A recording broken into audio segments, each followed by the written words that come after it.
ওদের এখনো বয়স কম, ওদের বয়স সামনে আছে। সুবহানাল্লাহ কোন আমার ভাইয়ারা, সময় আছে বলে আপনি মানুষ, সময় যখন থাকবে না আপনি হয়ে যাবেন মরা লাশ। ও গো আমার ভাইয়ারা, আমার মায়ারা, সময় আছে বলে আপনি এখনো অবিবাহিত, আর সময় যখন থাকবে না আপনি বুড়ি হয়ে যাবেন। কতক্ষণ ঠিক কিনা? সময় আছে বলেই আপনার যৌবন আছে, সময় আছে বলেই আপনার জবানে ধার আছে, সময় আছে বলে আপনার রাগ আছে, সময় আছে বলে আপনার স্বাদ আছে, সময় আছে বলে আপনার সমাজে দাম আছে। আর সময় যখন থাকবে না আপনার এই সমাজে দাম থাকবে না, একটা লাশ হয়ে যাবে। আমার ভাইয়েরা খেয়াল করেন, আমার আল্লাহ রাব্বুল আলামিন এই জমিনটাকে সৃষ্টি করেছেন, আসমান জমিন সৃষ্টি করেছেন।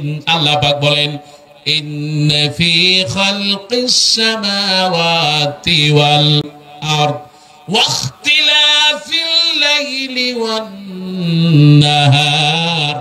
আল্লাহ রাব্বুল আলামিন বলেন, তামাম আসমান জমিন যা আছে, দিন এবং রাত সব সৃষ্টি করেছেন কে? এই সময় আছে বলি আল্লাহ রাব্বুল আলামিনের সৃষ্টি আছে। আর সময় যখন থাকবে না সব ভেঙে চুরে চৌচির করে দিবেন কে? আমার আল্লাহ পাক বলেন, ইজা জুলজিলাতিল আরদু জিলজালাহা ওয়া আখরাজাতিল আরদু ওয়াসকালাহা ওয়া ক্বালাল ইনসানু মা লাহা ইয়াওমাইযিন তুহাদ্দিসু আখবারা। আল্লাহ পাক বলেছেন, ইযা জুলজিলাতিল আরদু জিলজালাহা। ও যুবক, আজকে তোমার কি হয়েছে? মোবাইলের পিছনে বসে আছো, ওই সুন্দরী মেয়ের পিছনে তুমি সময় কাটাচ্ছ। ইযা জুলজিলাতিল আরদু জিলজালাহা, এই জমিনটাকে একটা ঝাঁকি দেওয়া হবে, এমন ঝাঁকি দেওয়া হবে এই জমিনটা ভেঙে চৌচির হয়ে যাবে। কথা বলেন ঠিক কিনা? ওয়া আখরাজাতিল আরদু আসকালাহা,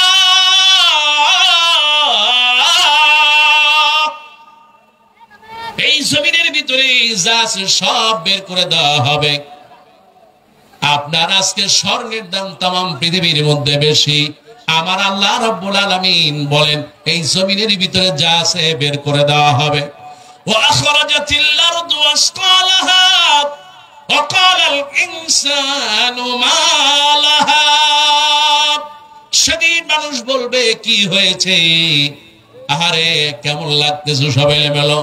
আমার আল্লাহ রাব্বুল আলামিন সেদিন বলেছেন, কবরের ভিতরে যা বের হয়ে যাবে।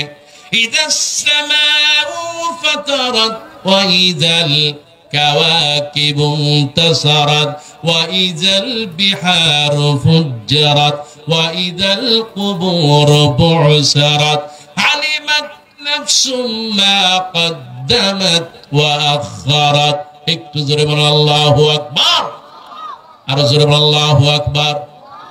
ও আমার ভাইরা, আমার আল্লাহ রাব্বুল আলামিন বলেন, ইদাস সামাউ ফাতারাত, ওই যে আসমান দেখা যায় এত সুন্দর।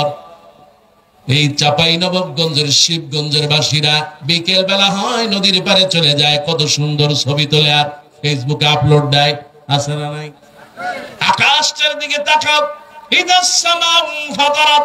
আমার আল্লাহ রাব্বুল আলামিন বলেন, আকাশটা ফেটে যাবে। ইদাস সামাউ ফাতারাত ওয়া ইদাল কাওয়াকিবু ইনতাসারাত, ওই যে দেখা যায় যে আকাশের উপরে যে তারকাগুলো এগুলো খসে পড়বে। ওয়াইদাল কুবুর বুসরাত, কবর থেকে মানুষগুলো জেগে যাবে। হালিমাত নাফসুম মা কদ্দামাত, মানুষকে জানায় দেওয়া হবে তার অতীতে এবং ভবিষ্যতে যা আছে।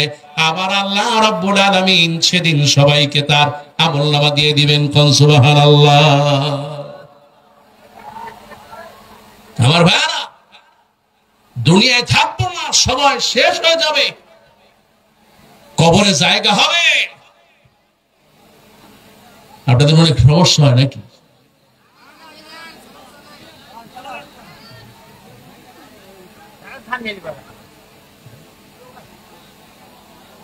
আবার মা বোনটা বসে থাকবেন, আপনারা আপনাদের স্টেজের ভিতরে থাকবেন। আবার মনে হয় কিছু বখাটে ছেলেরা ডিস্টার্ব করতেছে, আপনাদের কোনো ভয় নাই, আল্লাহ আপনাদের সাথে আছেন, নিরাপত্তা থাকবেন ইনশা। ভলান্টিয়ার ভাইরা যারা আছো, ভলান্টিয়ার ভাইরা খবরদার, হাজার হাজার মানুষ চারিদিকে, খবরদার আমার মা বোনদের গায়ে যেন হাত না দেওয়া হয়। কোরআনের মাহফিলে আসছে, যদি আমার কোন মা বোনের গায়ে হাত দেওয়া হয়, তাদেরকে যদি টিজিং করা হয়, আল্লাহর গজব নাজিল হবে। এই গজব থেকে বাঁচা যাবে না, কথা কোন ঠিক কিনা? আজ সমাজ অন্ধকার হয়ে গেছে, সমাজটা অন্ধকার নিমজ্জিত হয়ে গেছে। যুবকদের প্রতি আল্লাহ রহম করুক বলে আমিন। যুবকেরা সত্যের পথে ফিরে আসো।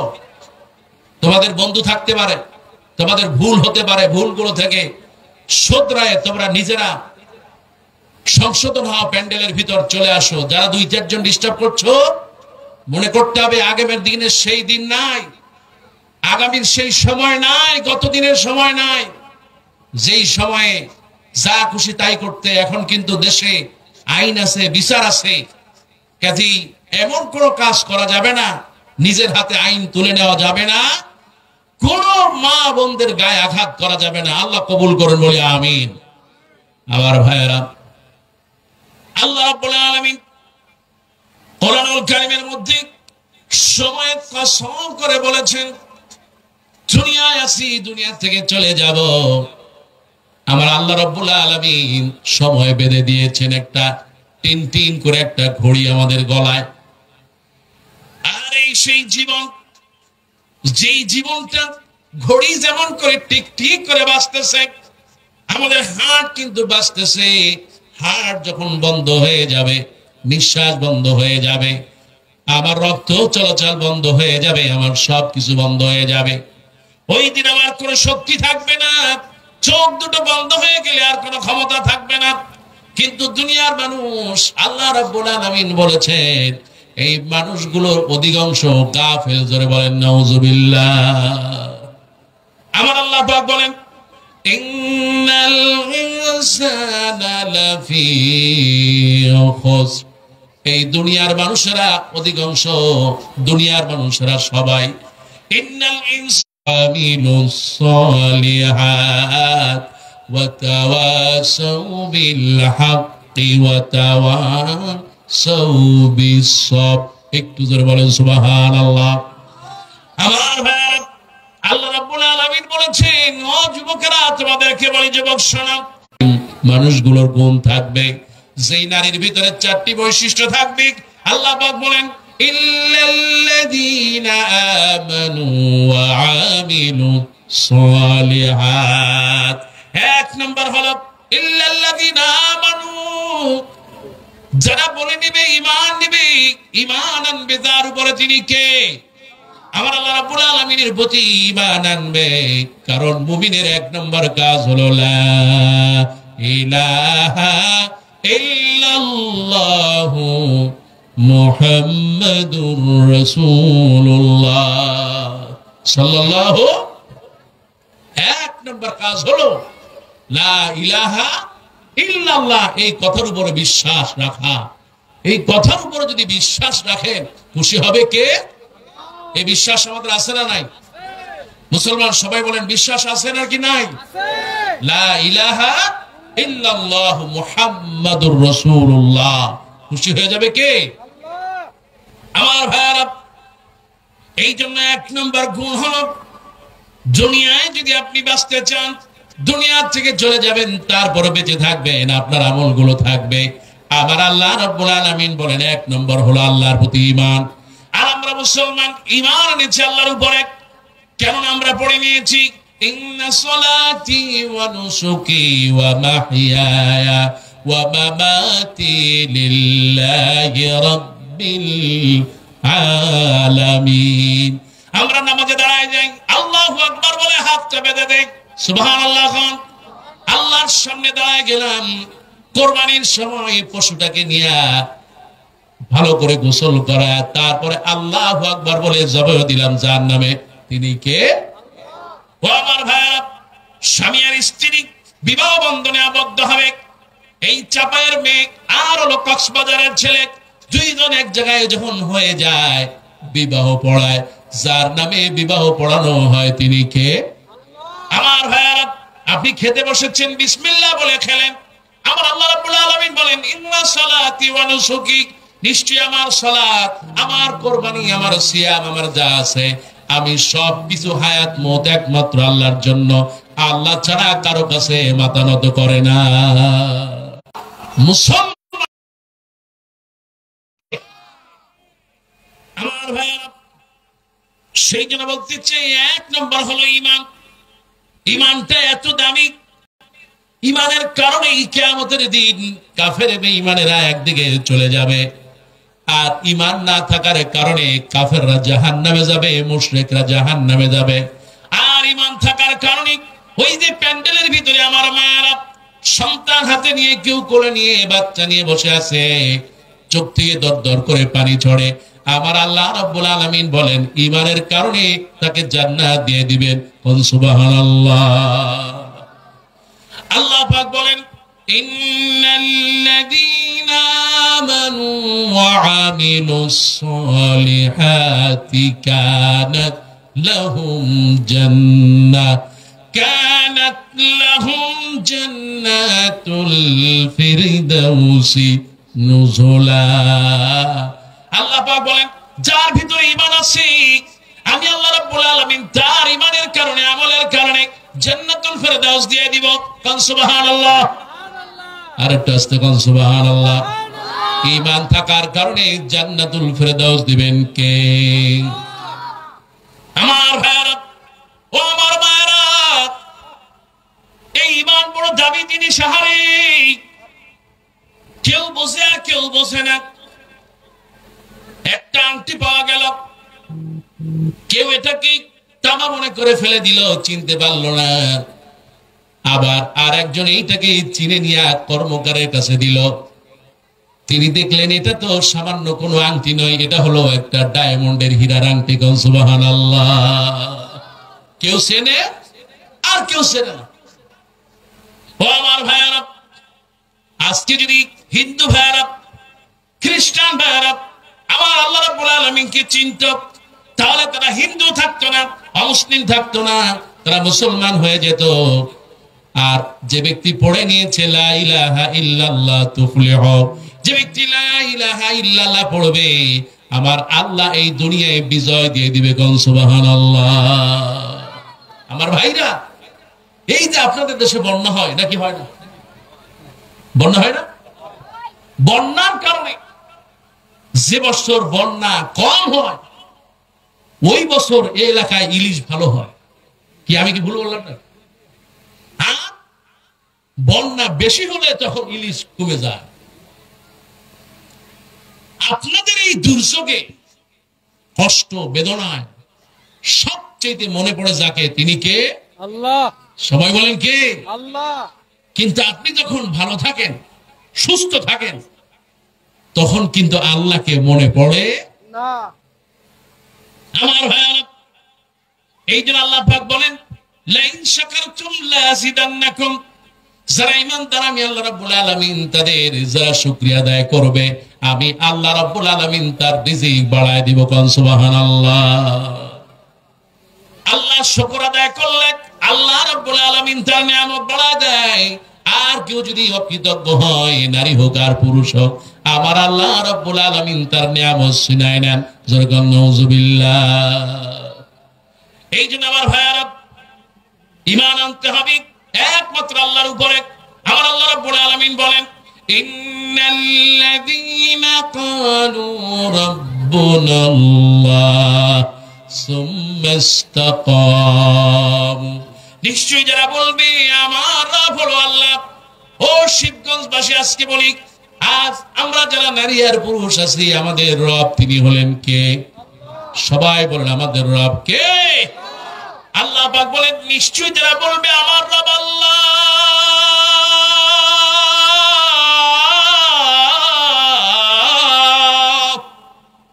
নিশ্চয়ই যে বলবে আমার রব আল্লাহ, সুম্মাস্তাকামু, বিপদ আসবে, মুসিবত আসবে, তারপর আল্লাহকে আল্লাহ বলেই মানবে।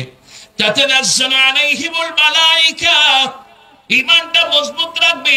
আমার আল্লাহ রাব্বুল আলামিন বলেন, আমি তার উপরে নিয়ামত নাযিল করব। আমি আল্লাহ পাক ফেরেশতা দিয়া আমি ওই গ্রামের মানুষগুলো বরকত দিয়ে দিব। কোন সুবহানাল্লাহ। আমার ভাইরা, ঈমান আনবে, জান্নাতে আল্লাহ ঘর বানায় দিবেন। সুবহানাল্লাহ খান। আল্লাহ রাব্বুল আলামিন বলেন, নিশ্চয় যারা ঈমান আনবে, ইন্নাল্লাযীনা আমানু ওয়া আমিলুস সালিহাত, নিশ্চয় যারা ঈমান আনবে, আমি আল্লাহ জান্নাতুল ফেরদাউসে একটা ঘর বানায়া দেব। এই যে নামাজে আসতেছেন আপনি, ঈমান মজবুত থাকার কারণে নামাজে আসতেছেন। আল্লাহ নবী বলেন, হেঁটে হেঁটে মসজিদে আসবে, নামাজের জন্য মসজিদে আসতেছে, সালাত পড়তেছে।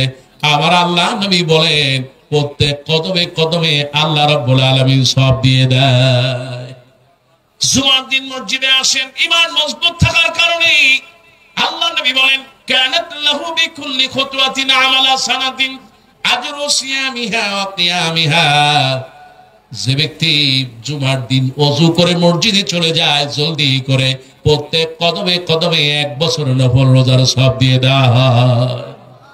আমার আল্লাহ নবী বলেন, শুধু তাই না, ঈমান মজবুত থাকার কারণে আমার আল্লাহ রাব্বুল আলামিন ওই যে ব্যক্তি মসজিদে চলে গেল, প্রত্যেক কদমে কদমে 1 বছরে তাহাজ্জুদের নামাজ পড়লে যেই সওয়াব হয়, আল্লাহ ওই সওয়াব বান্দার আমলনামায় লিখে দেয়। সওয়াব দেখে ও আমার ভাই, সেই জন্য বলছি, ঈমান হলো বড় দামি জিনিস। ঈমান হলো পরশ পাথর। সুবহানাল্লাহ খান। যার ঈমান আছে, তার সাথে যদি ভালো মানুষ খারাপ মানুষ মিশে, তাহলে সে ঈমানদার হয়ে যায়। আর যে ব্যক্তি কাফের মুশরিক, ঈমানদার কিন্তু কাফের হয়ে যায়, বেঈমান হয়ে যায়, মুসলমানের ঘরে জন্মগ্রহণ করলো, তারপরও তার ঈমান নাই, এমন মুসলমান বাংলাদেশে আছে না? না, বাবা মুসলমান, মা মুসলমান, কিন্তু নিজে নাস্তিক আর মুরতাদ আছে না নাই? হ্যাঁ মুসলমান জোরে বলো, আছে না নাই? নামাজ পড়ে না, রোজা রাখে না, জুমার দিনে মসজিদে যায় না, খুতবা শোনে না, এমন আছে না? আমার ভাইরা, সেই জন্য আল্লাহ পাক বলেন, ইন্নাল্লাযীনা কাফারু ওয়া মাতু ওয়া হুম কুফফার, নিশ্চয়ই যারা কুফরি করবে আর এই কুফরের উপরে মারা যাবে, আল্লাহ পাক বলেন ওয়া হুম কুফফার, এরা হলো কাফের। আল্লাহ তাদের ভয়াবহ আযাবের কথা বলতেছেন, উলাইকা আলাইহিম লাআনাতুল্লাহি ওয়াল মালাইকাতি ওয়ান নাসি আজমাঈন। আমার ভাইরা, আল্লাহ পাক বলেন, নিশ্চয়ই যারা আল্লাহকে ভুলে যাবে, যারা নাফরমানি করবে, বেঈমানি করবে, আল্লাহ পাক বলেন আল্লাহর লানত হলো তাদের উপরে। আল্লাহর অভিসম্পদ, ফেরেশতাদের অভিসম্পদ, तमाम পৃথিবীর যত মানুষ আছে সব মানুষগুলোর অভিশাপ তাদের উপর অভিসম্পদ। আল্লাহ পাক বলেন শুধু তাই না, খালিদিনা ফিহা লা ইউখাফফাফু আনহুমুল আযাব ওয়া লা হুম ইউনজারুন। আল্লাহ পাক বলেন এই মানুষগুলো কিয়ামতের দিন তাদের ঠিকানা হবে জাহান্নাম। ঠিকানা কোথায়? সবাই বলেন কোথায়? আল্লাহকে ভুলে গেলে ঠিকানা হবে জাহান্নাম। আল্লাহ পাক বলেছেন জাহান্নামে যুগের পরে যুগ নয়, এমন একটা জীবন কাটাবে যেই জীবন কোনোদিন শেষ হবে না। যেরকম নাউজুবিল্লাহ, দুনিয়ার জীবন একটা সময় শেষ হবে, জাহান্নামের জীবন শেষ হবে। আল্লাহ পাক বলেন লা ইউখাফফাফু আনহুমুল আযাব, তাকে যে আযাব দেওয়া হবে, আযাব কমতি করা হবে না। আর এই আযাবকে দেখবে কিংবা সাহায্য করার মতো কেউ থাকবে না। আমার ভাইয়েরা, ঈমানটা মজবুত রাখবে। ও আমার ভাইয়েরা, ঈমানটা মজবুত করা লাগবে। একটু তাকায় দেখো মা ফাতেমার ঈমানের দিকে একটু তাকাও। যেই ফাতেমা দুনিয়া থেকে চলে যাবেন, আল্লাহ নবী বিশ্ব নবী রাহমাতুল লিল আলামিনের মেয়ে ফাতেমা, এই সেই ফাতেমা तमाम পৃথিবী মেয়েদের মধ্যে শ্রেষ্ঠ মেয়ে কোন? সুবহানাল্লাহ। আর একটু জোরে কোন, আরো জোরে কোন সুবহানাল্লাহ। এই সেই মেয়ে ফাতেমা। আল্লাহ নবী বলেছেন যে ফাতেমাকে কষ্ট দেয় সেজন্য আমি মুহাম্মদকে কষ্ট দেয়। আল্লাহ নবী যখন বাইর থেকে আসতেন সর্বপ্রথম ওযু করতেন, ওযু করে 2 রাকাত নামাজ পড়তেন। এরপরে আল্লাহ নবী সর্বপ্রথম ফাতেমার সাথে দেখা করতেন। সুবহানাল্লাহ। ফাতেমা আল্লাহ রাসূলকে মহব্বত করতেন আর রাসূলুল্লাহ ফাতেমাকে মহব্বত করতেন। বাহির থেকে যখন কিছু নিয়ে আসতেন আমাদের দেশের বাবারা সর্বপ্রথম ছেলের হাতে দেয়। আমি কি ভুল বললাম? ছেলের হাতে দেয়, কারণ ছেলে হলো তার বংশের বাতি। কি বলেন, ঠিক কি না? আমার পরবর্তী বংশ হলো আমার ছেলে, সব ছেলের দিয়া যায়। আর মেয়ে মাশাআল্লাহ বিয়ের সময় কয়টা থালা বাসন আর কয়টা বাস কাপড় চোপড় দিয়া গাড়ি একখান আইনা, তারপরে হলুদ পেঁয়াজ মরিচ বাইটা বইটা গায়ে লাগা, এবার কয় চোখে পানি ছেড়ে দিয়ে কয় মা তোমার তো কিছু দিতে পারলাম না, চোখের পানি রইল আর দোয়া রইল, আর যা আছে সব জায়গা জমি ভালো ভালো জায়গা দোকান ব্যাংক ব্যালেন্স সব ছেলের নামে দিয়ে যায়। এমন মুনাফিক বাবা এই জমিনে আছে না নাই? হ্যাঁ মুসলমান জোরে বলে আছে না নাই? আপনার মতো কুলাঙ্গার বাবা আর হতে পারে? ও আমার ভাইয়ারা, আপনি যখন অসুস্থ থাকেন ছেলে আপনার অসুস্থের সংবাদ শুনে কাছে আসে না, কিন্তু মেয়ে অনেক দূরে আছে, দেখা গেল চাপাই আছে কিংবা কানসাটে আছে অথবা রাজশাহীতে আছে। আপনি অসুস্থ হয়ে পড়েছেন, দেখার মতো কেউ নাই, ছেলে অনেক দূরে আছে কিংবা ঘরে আছে, কাছে আসে না। কিন্তু মেয়ে যখন আপনার অসুস্থর কথা শুনে ছেলে মেয়ে সুদ্ধা জলদি করে চোখ মুছতে মুছতে বাড়ি চলে আসে। কথা কোন ঠিক কিনা? আমার আব্বু অসুস্থ, জলদি করে যায়। আহা, এই জন্য নবীজি মেয়ের মর্যাদা বাড়িয়ে দিয়েছেন। সুবহানাল্লাহ। নবীজি বললেন মেয়েরা হলো সম্মানের জাতি, মেয়েরা হলো মর্যাদার জাতি। যার মেয়ে আছে মেয়েকে লালন পালন করবে, ভালো জায়গায় বিয়ে দিবে, ওই মেয়ের বাবা আর আমি নবী পাশাপাশি জান্নাতে থাকবো। সুবহানাল্লাহ। এই সেই ফাতেমা, আল্লাহ নবী তাকে এত মহব্বত করতেন আর ভালোবাসতেন। ফাতেমা এত দিনদার আর ইমানদার পরেশগার ছিলেন, নাহারে দুনিয়া থেকে চলে যাবেন। আলীকে বললেন ওগো প্রাণের স্বামী, আমি দুনিয়া থেকে চলে যাব, আমি মরে যাওয়ার পর আমাকে দিনের বেলায় দাফন দিবে না, দিনের বেলায় আমাকে গোসল দেবে না, দিনের বেলায় জানাজা দিবে না। ওগো আমার প্রাণের স্বামী, আমি মরে যাওয়ার পর রাতের বেলা আমাকে গোসল দিবে।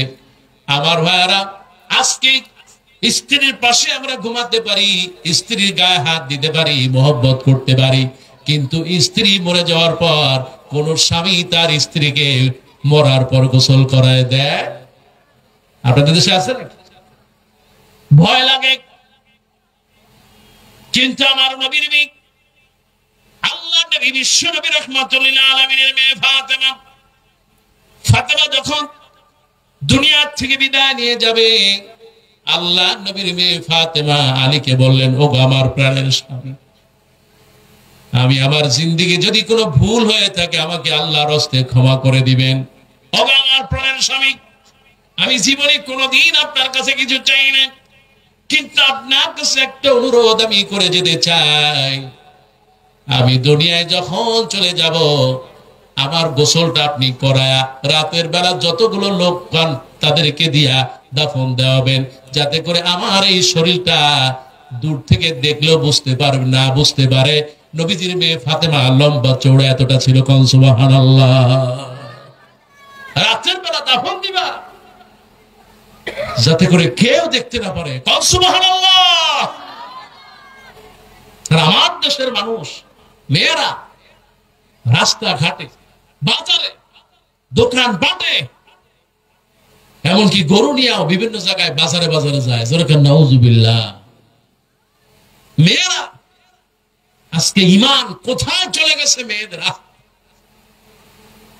আল্লাহ এই মেয়েদের ইমান গুলো ফাতেমার মতো বানায় দাও বলে আমিন। মুসলমান জোরে বলেন না আমিন। আমার ভাইয়েরা, মজবুত ইমান ছাড়া জান্নাতে যাওয়া যাবে না। এই ইমান এত দামি ইমান, এই ইমানের জন্য সাহাবীরা জীবন দিয়ে দিয়েছেন।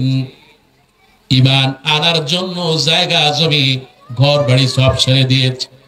আমার ভাইয়েরা, আল্লাহ নবীর একজন সাহাবী হযরত আব্দুল্লাহ চাচার ঘরে লালিত পালিত হচ্ছেন। নবীজির প্রতি ঈমান আনবেন, ঈমান আনতে দেরি হয়ে গেল। চাচার ঘরে লালিত পালিত হচ্ছেন, কিন্তু ঈমান আনবেন চাচার ভয়তে পারেন না।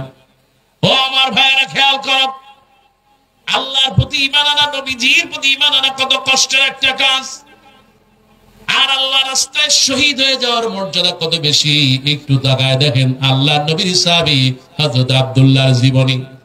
আমি যখন পড়তেছিলাম 7 খণ্ডের বড় কিতাব আল ইসাবা ফি তামাইয়ুজ সাহাবা, মিশর থেকে যখন আমি আল আজহার বিশ্ববিদ্যালয়ে পড়াশোনা করি, 7 খণ্ডের কিতাবটা কিনলাম। সাহাবীদের জীবনের বড় একটা কিতাব। যাদের সুযোগ আছে আরবি বোঝেন, কিতাবটা পড়ে নেবেন, আল্লাহ তৌফিক দাও বলি আমিন। এই কিতাবের ভিতরে আপনি যখন আল্লাহর নবী সাহাবী আব্দুল্লাহর জীবনী যখন পড়বেন, আপনি লক্ষ্য করবেন এই আব্দুল্লাহ চাচার ঘরে লালিত পালিত হচ্ছিলেন। চারিদিকে মানুষগুলো ইসলাম কবুল করতেছেন। ইসলাম কবুলের আগে তার নাম ছিল আব্দুল উজ্জা। চাচার ঘরে লালিত পালিত হচ্ছেন। এবার চাচাকে যখন বললেন, ওগো চাচা, মুহাম্মদ সাল্লাল্লাহু আলাইহি সাল্লাম আল্লাহর নবী, এতে আপনার কি মনে হয়? বলে আমারও তো তাই মনে হয়। যদি তাই মনে হয় তাহলে তার প্রতি ঈমান আনবেন কিনা? চাচা বলে কখনো ঈমান আনবো না। ভাতিজা বলতেছি, আমি বছরের পর বছর অপেক্ষা করতেছি, আপনার অধীনে ছিলাম বলে, আপনার অধীনস্থ ছিলাম বলে ভেবেছিলাম আপনি আগে ঈমান আনবেন, তারপরে আমি ঈমান আনবো। কিন্তু আপনি যখন ঈমান আনলেন না, আর আনবেন না বলে দিয়েছেন, আমি আপনাকে সাক্ষী রেখে ঈমান আনলাম, পড়ে নিলাম লা ইলাহা ইল্লাল্লাহু মুহাম্মাদুর রাসূলুল্লাহ সাল্লাল্লাহু। চাচা বলছে, ভাতিজা তুমি কি এর পরিণাম জানো? বলে না, জানি না। চাচা বলতেছে, ভাতিজা তুমি এই যে ঈমান এনেছ, কালেমা পড়েছ, মুসলমান হয়েছ, এর কারণে আমি তোমাকে যে ঘর দিয়েছি, জায়গা দিয়েছি, বাড়ি ঘর দিলাম, সব ছাড়া লাগবে। বলে সব রাজি আছি। ঈমানের জন্য জায়গা জমি বাড়ি ঘর সব আমি ছেড়ে দেব। চাচা বললেন, শুধু তাই না, তোমার গায়ের জামার পরনের লুঙ্গি সেটা আমার পয়সা। ঈমান বাঁচানোর জন্য, আল্লাহর প্রতি ঈমান আনার জন্য, রাসূলের প্রতি ঈমানের জন্য এত মহব্বত, এত দামি ঈমান। এই ঈমানের কারণে ভাতিজা আল্লাহর জন্য ওই অবস্থায় জামা লুঙ্গি খুলে দিয়ে দিলেন। সুবহানাল্লাহ। তোমার জামা লুঙ্গির চেয়ে আমার ঈমান অনেক দামি। সুবহানাল্লাহ। যুবক দৌড়ে চলে গেলেন, বললেন, বাবা তোমার কি অবস্থা? আব্দুল উজ্জা বলছে, গো মা, ঈমান আনার কারণে জায়গা জমি কিছুই আনতে পারি নাই, এমনকি আমার পরনের লুঙ্গি তাও রেখে দিয়েছে। মাগো কিচ্ছু চাই না, একটু কম্বল যদি থাকে আমাকে একটু কম্বল দাও। মা সন্তানকে একটু কম্বল দিলেন। এ আব্দুল্লাহ কিছুটা পড়লেন আর কিছুটা গায়ে দিলেন, এমনি করে আল্লাহর নবীর মদিনায় চলে গেলেন। এই মদিনা এমন একটা দামি শহর, আল্লাহ নবী বলেছেন, কারো যদি সুযোগ থাকে সে যেন মদিনায় ইন্তেকাল করে। ফালিয়ামুতু মদিনা, কারো যদি সুযোগ থাকে সে যেন মদিনায় ইন্তেকাল করে। আর যে ব্যক্তি মদিনায় ইন্তেকাল করবে, আমি আল্লাহ নবী কিয়ামতের দিন সুপারিশ করব। সুবহানাল্লাহ।